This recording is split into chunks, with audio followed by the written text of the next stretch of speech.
through an app. But as so-called copycat investing takes off, so do concerns about what's really driving the trend. CBS's Evyn joins us now to explain how this works. Good morning. How are you? Yeah, not everyone has the time or confidence every day to track the market, right? So more Americans are turning to apps that automatically copy the trades of high-profile investors. But those investors aren't always on Wall Street. They're sometimes lawmakers raising questions about access and advantage. I spoke with the CEO of one app at the center of it. It started with a Nancy Pelosi tracker on social media in 2022 that picked up more than 1 million followers by posting the Congresswoman's money moves. Now, users can copy her family's stock trades automatically. Kind of crazy to say, but she's pretty much like her own pseudo hedge fund. She has 500 million of everyday Americans' money trading alongside her right now. Why her? She's the best.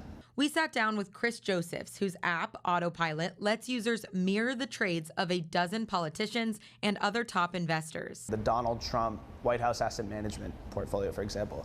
We had Marjorie Taylor Greene, we had Mark Wayne Mullen, Debbie Wasserman Schultz is actually a really popular one. Members of Congress and their spouses are required to report trades within 45 days.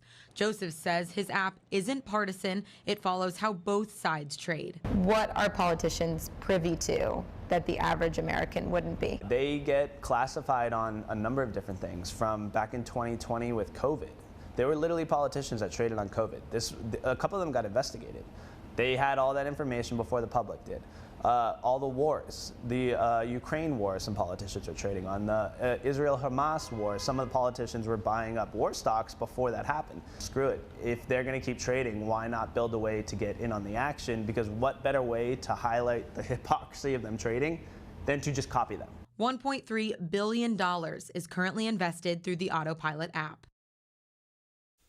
And we contacted the politicians tracked by this app. Several said they use blind trusts or third-party financial advisors and do not personally handle individual trades. A spokesperson for Nancy Pelosi told CBS News she does not own any stocks, but annual financial reports show her husband, Paul Pelosi, owns tens of millions of dollars in equities. Right. And Evyn, it's a fascinating subject. There have been efforts in Washington to ban members of Congress from trading stocks. That's right. So a few bills have made it to the House floor and failed, but a bill introduced just this January by Republican Congressmember Brian Stile from Wisconsin called the Stop Insider Trading Act is now headed to the floor. He says this bill finally has real teeth.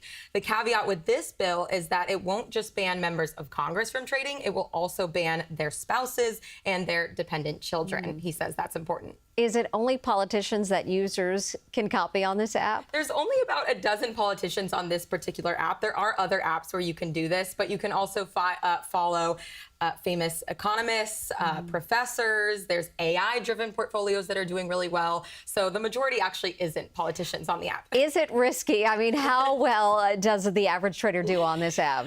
All investing is risky. If the market goes down tomorrow, you'll lose money. I would say the riskiest part about following politicians is that, as mentioned, they have 45 days to report their trades. So there's a little bit of a lag there, but the top 10 portfolios on the app are doing pretty well. Some are up 200% over the past year. So some of them are doing well. Pretty well is right. All right, Evyn, thanks so much. Thank you. Coming up, you can call him.